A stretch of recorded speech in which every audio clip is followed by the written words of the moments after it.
Hi viewers, ఎలా ఉన్నారు? మరో ఇంట్రెస్టింగ్ రెసిపీ అండి. ఈరోజు చేయబోయే రెసిపీ ఒరిస్సా స్టైల్ ఆలు చికెన్ గ్రేవీ కర్రీ. చాలా టేస్టీగా ఉండే కర్రీ. ఒరిస్సా వాళ్ళు ఎక్కువగా చేసుకుంటారు. మరి ఎలా చేయాలో ప్రాసెస్లోకి వెళ్ళే ముందు నా ఛానల్కి సబ్స్క్రైబ్ చేసుకోండి.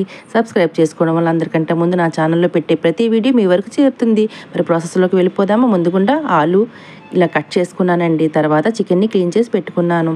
ఇప్పుడు గరం మసాలా కోసం అల్లం వెల్లుల్లి మిక్సర్ జార్లో వేసుకున్నాను. తర్వాత దాల్చిన చెక్క, లవంగాలు, బిర్యానీ పువ్వు, మరాఠీ మొగ్గ, యాలకులు, ఒక ఉల్లిపాయ, జీలకర్ర, సోంఫ్ వేసేసి మిరియాలు వేసి మెత్తటి ఫైన్ పేస్ట్ని రెడీ చేసుకోవాలి. మసాలా రెడీ అయిపోయింది కదా. ఇప్పుడు స్టవ్ వెలిగించి కడాయి పెట్టుకొని ఆయిల్ హీట్ అయ్యాక ఉల్లిపాయ, పచ్చిమిర్చి, బిర్యానీ ఆకు వేసి ఫ్రై చేసాక పసుపు, కారం వేసి ఫ్రై చేసుకోవాలి 1 నిమిషం పాటు. ఇలా చేస్తే కర్రీ అనేది మంచి కలర్లో వస్తుంది. తర్వాత ముందుగా క్లీన్ చేసుకొని పెట్టుకున్న చికెన్ పీసెస్ని, తర్వాత పొటాటోస్ని, అదే ఆలూని కూడాను ఇలా పొడవుగా కట్ చేసుకొని పెట్టుకున్నాను. ఇలా చేస్తేనే బాగుంటుంది. ఇలా అంతా వేసేసి 1 నిమిషం పాటు అంతా ఈ విధంగా బాగా మిక్స్ చేసుకోవాలి. తర్వాత ధనియాల పొడి, గరం మసాలా, ముందుగా రెడీ చేసుకున్న మసాలా ముద్దను కూడా వేసేయాలి. ఇలా వేసేసి 1-2 నిమిషాలు బాగా ఫ్రై చేసుకోవాలి. మసాలా అంతా పీసెస్కి పట్టేలా బాగా ఫ్రై చేసుకుంటే కలర్ అనేది బాగా వస్తుంది.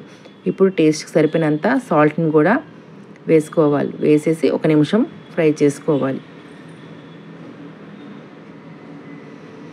ఇలా అంతా బాగా ఫ్రై అయిన తర్వాత 2 గ్లాసుల వాటర్ని వేసుకోవాలి. గ్యాస్ ఫ్లేమ్ని మీడియంలో పెట్టేసి 15 to 20 మినిట్స్ కుక్ చేసుకోవాలి.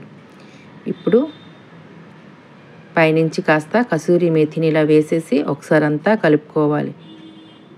మీ దగ్గర కొత్తిమీర అవైలబుల్గా ఉంటే వేసుకోండి. నా దగ్గర అవైలబుల్గా లేదు కాబట్టి నేను వేయలేదు. ఒక 20 మినిట్స్లోనే కర్రీ అనేది చక్కగా కుక్ అయిపోతుంది. ఒకసారి మూత ఓపెన్ చేసేసి ఆలుని స్మాష్ చేసి చూస్తే కర్రీ ఉడికిందో లేదో మీకు తెలిసిపోతుంది. చూడండి ఎంత చక్కగా ఉడికింది కదా. కర్రీ అనేది రెడీ అయిపోయింది. కాస్త గ్రేవీ దగ్గర పడితే కర్రీ అనేది రెడీ అయిపోతుంది. అంతేనండి, చాలా ఈజీ ప్రాసెస్లో టేస్టీగా ఉండే కర్రీ వేడివేడి అన్నం, రోటీ, చపాతీతో కూడా చాలా బాగుంటుంది. మీరు కూడా ట్రై చేయండి. తప్పకుండా టేస్ట్ ఎలా ఉందో చెప్పండి కామెంట్లో. లైక్, షేర్, సబ్స్క్రైబ్ చేయడం అస్సలు మర్చిపోకండి. Thank you for watching. Have a nice day.